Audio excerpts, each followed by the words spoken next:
May plastic pa siya dito, oh. Ayan. Diba kasi diba butas lang? Ito may plastic yung dalawa.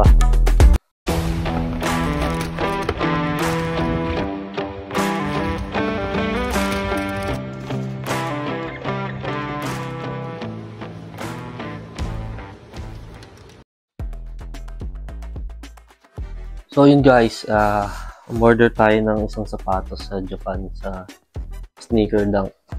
Tinry lang natin at may nakalap din naman na kliyente ng sapatos. So dumating na yung sapatos dito lang. So ito siya. Siyempre, red box. Alam nyo na to. Dunks ulit, ano? Pero ito, special na dunk to.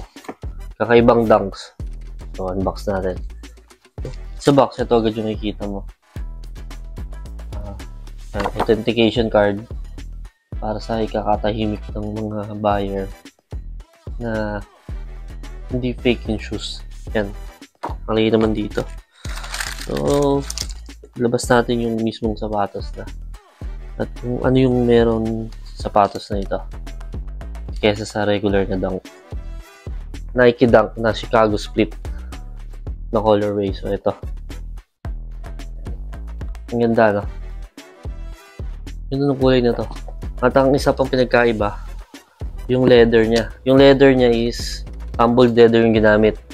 Hindi katulad ng ibang dunks na parang synthetic leather. Yung medyo malambot. Ito tumbled leather na kamukha nung sa Air Force 1 ni Mrs. Ayan. Tapos kung mapapansin nyo, may ganito. Kasi nga, in-order natin to sa Japan. Ayan. Sa Japan to galing. At ito yung tag na authentic yung shoes. Chinek muna nila bago ipadala sa atin dito sa Pilipinas. Ayan, kita nyo ba? So, safe na safe. So, simulan natin sa shoes na to kung ano yung napansin ko na iba sa regular na dunk.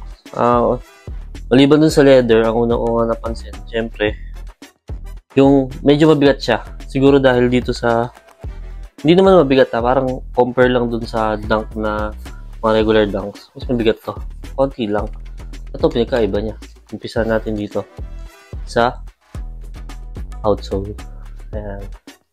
Dahil nga Chicago Split, split din yung outsole, yung kulay ng outsole. Yung kulay parang, yung kulay to, mag-gray na, mag-green, pero gray yan lamang, then black lang dito. Ilalim. Ayan. Then yung midsole niya, cream. Cream or sail. Pero tingin ko cream to. Pati yung ano niya, yung tahi, cream. Ayan. Then yung swoosh niya, atirin. Ang ganda. Iba yung hawak dito sa shoes to. Pag sa mga regular dunks, matigas yung leather niya. Parang sa mga Jordan. Then dito sa front, and color red, hindi ito. And then white na white yun dito. Tapos tumbled leather din. Tumbled leather dito, tumbled leather. And lahat tumbled leather, but itong red. Ganda.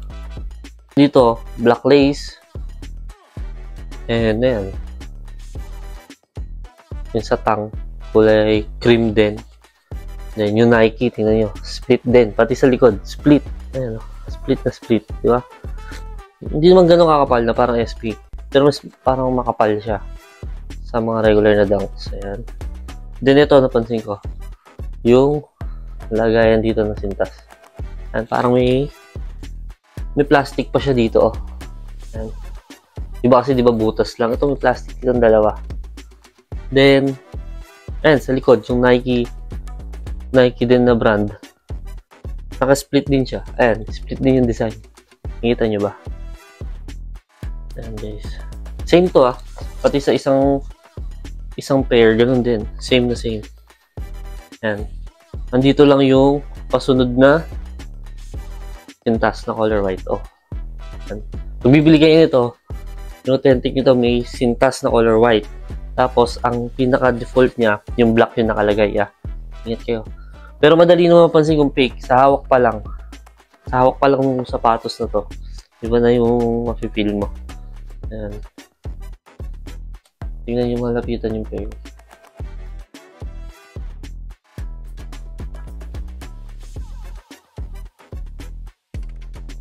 So guys, kung nagustuhan nyo yung video na to, syempre, mag-like, follow, and share na kayo. And subscribe na kayo sa YouTube channel ko.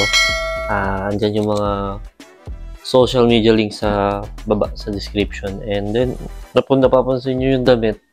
Ayan, Uniqlo X Cows. Nakakuha tayo ng isa, yung black lang. Medyo tinktitipid lang din tayo, try lang din natin. So, malambot siya sa katawan. So, yun lang. Peace out!